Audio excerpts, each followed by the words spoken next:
What is up, Breakthrough Success listeners? Marc, the podcasting coach here, helping people to launch, grow, and monetize their podcasts. And part of our business that we don't always think about is what kind of messaging are we having with the visual styles that we are choosing. So in this episode, we're going to talk about how to create a unique visual style that strengthens a unique blue ocean type of message that also gives us clarity of purpose and energizes how we feel about our companies, how our employees feel about our companies or assistants, depending on your setup. But that's what we're going to talk about in this episode. Our guest is the founder of Neon Lizard Creative, which helps you strengthen your brands by creating a unique visual style and message so that potential clients not only notice you, but listen to what you have to say and trust you enough to buy from you. Our guest who joins us for this episode is none other than Rebecca Rausch. Rebecca, welcome to the show. Good morning. Thank you very much. I'm excited to be here. Rebecca, I'm so happy to have you on Breakthrough Success. And visual stuff is stuff that people don't think about too often. Like a lot of the conversation is content marketing, use a podcast to get clients and gigs, like use YouTube. There's a lot of different parts of that puzzle, but visual is usually one of the more neglected ones. So I'm wondering if you could share with us how you recommend us paying attention to our visual style and using it to create that unique effect.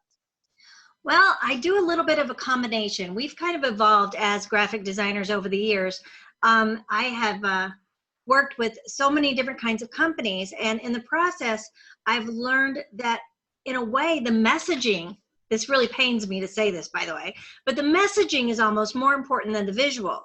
And then once that messaging is set, then you create visuals that undergirds that message.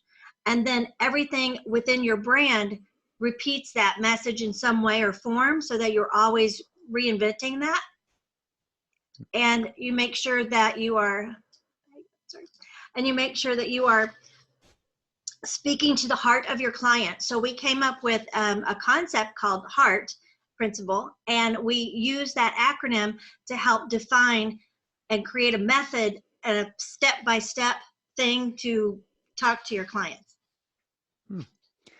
And it's interesting you mentioned how message comes first and then you have the visual style. And how do we figure out what our message is? Because I feel like people have, a vague idea of what it is, but how do we really get clear on that part? Well, by using the H.E.A.R.T principle, you basically break that acronym down. So the H stands for hear, help, and honor. So you hear your own heart, and you really got to make sure you know your why, just like Cynic says. And what do you do best? Why did you start this company? And what is the ultimate goal other than money, of course? And then you listen to your client, and you try to figure out what keeps them up at night, and what do they need from you? And what is it that your current clients actually love about you? Because all of those things together are going to create that message. Then you go to the art of it, which is the A, or the E rather. We're going to do the E, and you talk about the core brand message is what I call it. It's different than a mission statement, and it talks about your whys, and it talks about you tell the client that you understand them and that you share the excitement and energy you have about them. Shorter is better. Mine's actually a little too long, but you want to make sure that that core brand message evokes an emotion on the other side, so that they understand that you empathize with their struggle and that they're not alone, that you're a partner with them. And my core brand message that you read earlier, if you follow that, it is very much a pattern in and of itself where it has, I'm looking for my little thingy here. It is, first off, it's information, and then it is the offer, then the problem, and the goal. And you just capture that all in that emotional state. Then you go to the art. The art and design is the art and alignment, action, and authenticity. All of those things need to happen for that message and the visuals to tie together, so that your art represents what you're trying to message and reflect your goals. It's not static. It appeals to the client, not you, because we can like it all day long, but if your demographic, your in-person doesn't like it, then it's useless. And it conveys excitement. And we talked about the blue water and getting away from what everybody else is doing and make everybody else obsolete, because what you're offering and the services you're bringing and the passion you're bringing, the excitement, is something that permeates your entire brand, because you have a brand reputation, whether you manage it or not, as we know. And so a lot of people forget to carry that through. They think slapping a logo on it is fine, and they don't necessarily have multiple looks for different kinds of audiences. They can stay within brand and still have a slightly different look when they're targeting certain audiences. And then art is the relationship, repurposing, response, and recognition, meaning as in relationship equals trust, which leads to sales. And everything previously is a catalyst to building that trust that's needed to buy. Clients can sense fraud, so you have to be honest and transparent and put them first. I believe in repurposing art so that you build that consistency, and it's also much more efficient for your dollars. We had a client that he wanted a Facebook header, right? No big deal, but a Facebook header and a 4x8 banner are the same dimensions in the sense of the same proportions. So we did the 4x8 banner and then reduced it for the Facebook. And then when he needed the banner, it was already done. He didn't have to pay for it all over again. So we do a lot of that kind of thing where we repurpose the art. I think that when you do this consistently, you get a recognition of design style. People begin to know you, kind of like, when you buy a new car and then you see it everywhere, but you never noticed that car before. It's kind of that thing. They get to know you and they can start recognizing your stuff immediately. That puts you top of mind, regardless of data and analytics on it. I kind of don't care anything. Well, I don't do numbers. That's a big part of it. But it just really doesn't matter anymore, because your service and your heart for your customer is so much more important. And then you have the T, which is the trust. It's the touch points. Everything you do is a touch point, from talking to them on the phone, to your presence in person, to how you handle disgruntlement, the quality of your alignment, making sure that everything aligns and is feels real. If it feels inauthentic, it feels sketchy. People don't trust it because they know that, wait a minute, you're saying this, but your visuals all look like crap. So it's very, very important that all this stuff aligns together so that you are authentic, because you can't swing a cat without running into a marketer and without somebody telling you another way of doing things. But it all boils down to, if you don't have that heart of service and go over the top in serving your client, then it's all kind of useless. Would you agree? Yeah, Rebecca, with the heart analogy, she went into all that great stuff, but you got to have heart for the client. You got to always be thinking, how can I over deliver? How can I provide the client with that great experience? Because if you don't do that, then that client's not going to want to stick around with you, and you're not going to have that energy, that passion for the stuff you're doing. When you over deliver for someone, it's not just because you want to over deliver, but you truly love your work to that level that you would want to over deliver. And there's such a great insight Rebecca mentioned, where sometimes you want to change your imaging and your messaging based on who the audience is. So for my YouTube thumbnails, like when I'm doing a self-publishing one, my picture, like the color scheme I use is yellow and orange to reflect an Amazon color. But for podcasting, I'll use purple and blue to reflect what the podcasting logo looks like on Apple. So changing your colors up slightly and what the pictures are like based on who you're messaging is such a great strategy. And if you do go on Neon Lizard Creative, which will be in the show notes, you can see there is a very unique design. It's very professional looking. And just through that, you get to see what kind of results you can get, what kind of relationship it will be like if you do work with Rebecca. Well, thank you. I appreciate that shout out there. Yeah, I love design. I've been doing this since I was 12 years old. Wow. I started, do you remember Bewitched? You're probably you may be too young for Bewitched. Well, Bewitched was a TV show back in the day. And there was a character on it named Darren Stevens, and he was a graphic designer. And so when I was 12, I went, oh my gosh, I want to do that. That looks like fun. And the next thing you know, I graduated high school by 16, college by 20, first creative director job by 23. Not as good as you, but I did pretty well in order to get out there and just start designing because I was so passionate about it. And I mean, to have that kind of growth trajectory is like, but to be really clear on what you want to do is something not a lot of people have. How did you get clear on that so early, but also stick with it? Because some people say, I want to do this. And then like a year later, it's, I want to do this instead. I don't know. My parents always told me, find something you love and figure out a way to make money doing it. And so that's exactly what I did. I always was drawing and writing and doing things of that nature. And I fell in love with design. So I started doing design. And then over the years, I've just kind of read every single marketing book I can get a hold of. I need to get every one of yours next. But I've read probably hundreds of books. And a lot of times I just read them while I'm mowing. We have 5.5 acres and I mow and I listen to my Audible books. And every book has its own golden nugget, you know?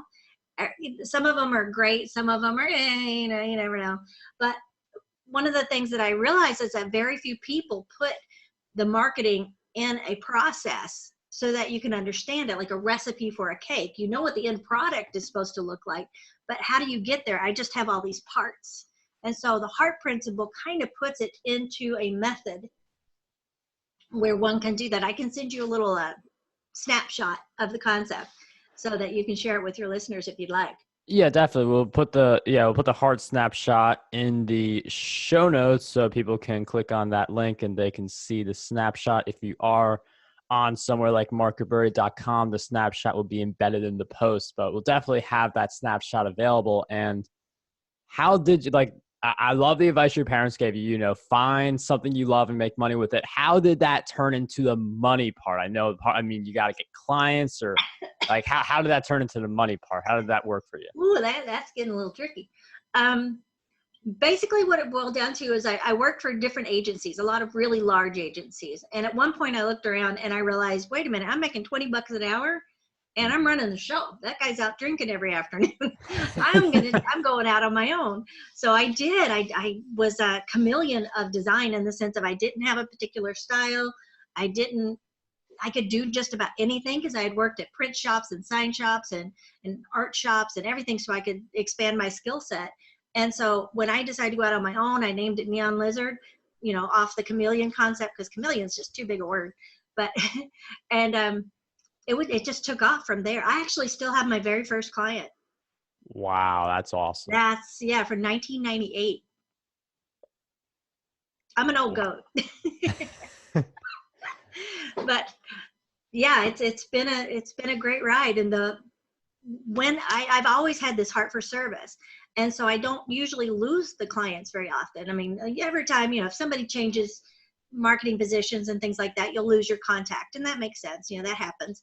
But very seldom do we ever lose anybody over disgruntlement, because we're going to go over the top and we're going to do things like, you know, just to make them feel loved. It's so important, I think, that the client feels that you are a partner with them. And I think that leads to the money. All of that, you can data analytic, pay-per-click it all you want.